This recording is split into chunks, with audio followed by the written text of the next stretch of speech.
What's up, everybody? Today I'm giving you an update. It's been a while on the interior. I have the RCF seats, as you can see right here. We did pick up some black seat belts from Daryl, so shout out to him, along with the center console piece all in black. My current DRL, I need to test it to see if it's bad, but it won't light up on the passenger side. I mean, it's about that time because I am tapping into the high and the low beams at the same time. When factory ones, they alternate. Also have these rails right here where the seatbelt goes. I'm pretty sure if you got an SC, that's where the bottom of your SC hooks on, all that good stuff. So let's get to it. One seat's out. I'll cover basically a little bit of what you need to do, and we'll go from there. All right, guys, for starters, we'll be removing the center console here. It's basically some child play stuff, so I won't be going step by step on how to do it. Okay, guys, so it's already pretty hot out here in California. I mean, it's like high noon right now. Sun is beaming on us. So what we need to do next is, when I bought this from him, you can see there are some of the metal prongs there. I think it's missing one right here, and it has some screws in. So what I'm gonna do is take these screws out, either keep them as extras or reuse them, which I'm pretty sure that has everything I need. So what we need to do now is switch over your ashtray, the plug-in, your temperature, the plug-ins, along with volume, as that's, I think, one whole unit rolled into. And then from there, your hazard lights. That way everything works like OEM. This one is basically a strip down with just a few bolts and a few prongs on the other end. It's all I really needed. I have all the pieces, and if you need gray or if you need the medium brown or oak, as Lexus likes to call it, I do have two of those in brown, and then I have one in the gray with gray buttons. So you will get buttons with it, but one oak does come with gray buttons, so it's kind of off. I mean, if you want to paint those, you can do those. You can do that if you wish. So here's the new one I'll be placing on there. All black, OEM.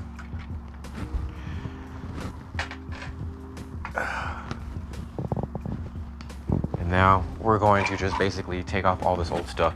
Usually with your cup holder or blank, it's two prongs. You squeeze these in and push it out. That's how that comes out. So, oop, that one's kind of already weakened up, but you squeeze in. These things might be brittle, so be extra careful. And there goes your butterfly cup holder. Thankfully, I already have these in black and my buttons, so I don't really have to worry about much. We got it on there, full black. Everything's screwed in with the proper screws. Just remember, don't forget to connect, I believe this is your ground right here, this white one. Even if you plug this one in and that's not in, you won't get any power. Also double check, I think it is inner right here. Sometimes there's no contact. You might have to take this out. It pushes forward once you open this up, and it pushes outward, and like there's like a washer that divides. So if you're not getting power and these are plugged up, look into that. That's a good tip for you guys. Let's throw this back in and I'll get you pictures once it's done. We'll move on next to, I think, the seats, and we'll go from there. Okay guys, next we're going to move on to the RCF seats. So to do this, you'll need a few things, but first, step one, number one in importance, is you need the seats.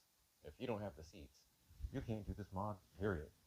I know a lot of people are asking me, hey Miguel, how do I do this? If you don't have the seats, why does it matter? Two, how much do they cost? Check with Lexus, see how much they offer OEM.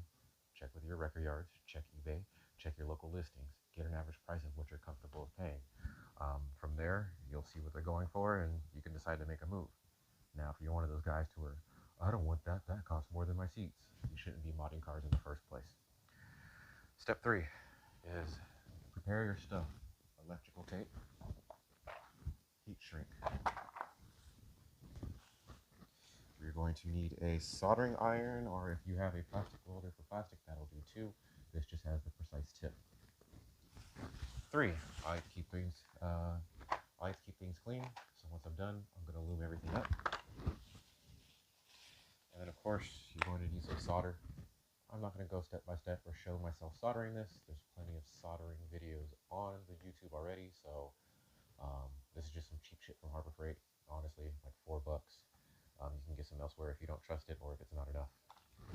And most importantly, you're going to need seat diagrams of the RCF and the SC. shout out to my homie Eddie. Before I got these printed out, we were testing wires literally one by one at like 9 o'clock at night with his little tester, and we figured out what was what. If you can't read this, ask a buddy who can trace the wires, or it's just a big game of what is it? Process of elimination. Unfortunately, let's say there's a 2015, just for hell's sake. These are 95s on the SC. There's going to be a 20-year difference. So they finally changed the wires. I want to say after 2006, or I know they did right there because that's when Lexus went international as a brand. So yeah, that's what you need to do first of all for starters and to get yourself prepared. Next, there are two ways you can get this done. First way is shout out to VIP CEO out in Florida, along with the Real Smooth. He has red seats in his vehicle already. I believe the way they did it was if you measure this, like SC is 19 by 19 square all the way around, RC is 18 by 19 all the way around. So I think the way they did it was they cut and welded the SC bracket to the RCF in a sense, cut extend here and there, and it was plug and play. So if you want to go the easy route of a welder and somebody that can measure and put things in like precise, that's the way to go. I did a different way. Basically, what I did was I took the measurements and I've noticed that they fit real close. The feet up here, you can oblong them out and you can bolt them in. And in the back, as you can see, I cut off the SC rear feet right here attachments and welded them to the RCF. That lets the seat sit like this a little bit because that's how I prefer to sit in my cars anyways when I have the power on. Other than that, it's just plugging up, finding hot and cold from there. As you can see, I got some tape. So next, what you need to do is cut off. You have to sacrifice an SCC either way. Label everything. I've got a label maker. So this is my harness from the SC that's going to go to the RC right here. I do have to figure out seat belt, which you can see right here. It is a blue-black wire with silver dots on it to a white-black wire.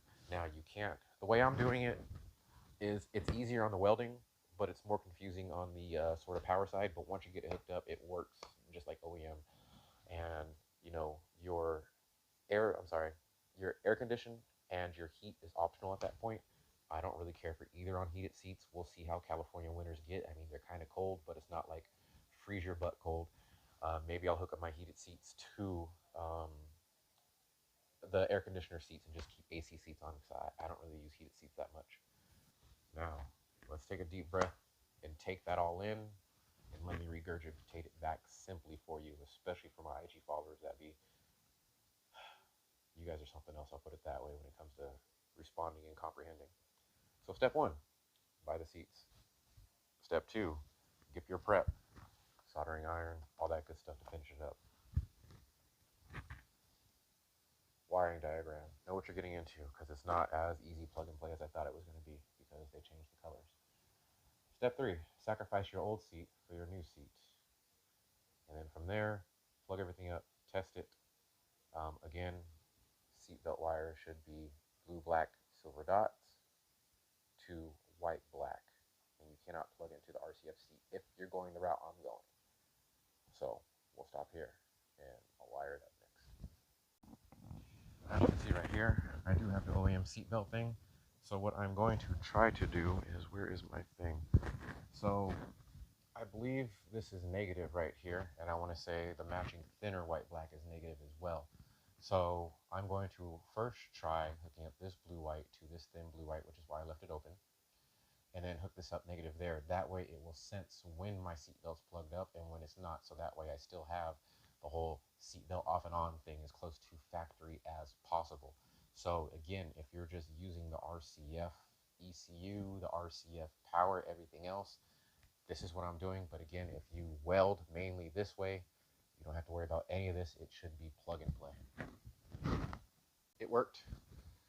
Basically use this as the positive and the other one as the negative coming from the seat belt. We've got positive here, and then you'll hook your thin blue white from the seat belt up to your thick blue white. This is your main ground. This is your seat belt positive, and this is your main hot wire right here. Positive wire is blue white. Now, it is a 10-way power seat. If you have a base model SOAR or a base model cloth seat, your passenger side seat does not have the up and down that this one has. These seats will also be for sale, and I do have the bottom trim part that I will be replacing on those, so stay tuned. Again, one more time. Blue, black, silver dots, positive seat belt. White, black, main, negative. Blue, white, main, positive, hot wire. Alright guys, here they are. RCF seats inside the Lexus SC300. Look really good. I don't think I updated you guys on the steering wheel here, but I got that from an SC430, and there was an adapter from stage 1 to stage 2 that I got off some dude in Australia or New Zealand. Really cool guy. Seats look great. I know a lot of you guys complain, oh my gosh, Mikhail, it looks too tall. Well, looks too tall, I don't know. Looks good right here to me. If you want to do a personal height check, you can go ahead and buy them and put them in. Got the baby seat back here, and I will always preach on this, guys. If you don't have a sunscreen protector, get one. What that does is your HVAC control and your LEDs, they're old. So if you have that, it will block out most of the heat. Turn this down so your needles don't go out and that doesn't black out. It'll bring out the longevity. I'm gonna keep preaching about that to all you SC guys. So with the seats, the release is up here, which I like because my wife can't reach the normal SC ones on the bottom. We still have the courtesy enter and exit. It goes up and forward at the same time, which I like about it. Now, I'll do the black seat belts next episode. Reason being is, as you can see, the SC has the helper arm here, which I don't need because I've got the little kind of like FRS / belt thing right here going on with the RCF seats, so I'll have to cut those out. Anyways, that's pretty much it. They're working. Up, down, tilt back. I'll check you guys on the next episode. Oh yeah, one more thing. The F Sport on the seats. I'm sorry, the F on the seats match my F Sport shit knob. Oh yeah. Alright guys, so here we are. Seats are in. She's got her new seat. Erica, what do you think about the new seats in the car? How does it feel? So far I really like it because it looks more clean, luxury, and it looks easy to clean. How does it feel though? It feels comfortable. That's good. Yeah, they're really comfortable. Up, down, I really like the lumbar support for my lower back, which is great. And then there's more room in the back for her, but she's got long legs, so as you can see, she's just straight up kicking mom in the back. You love it, don't you, Melisha? That's pretty much it, guys. Check the next episode.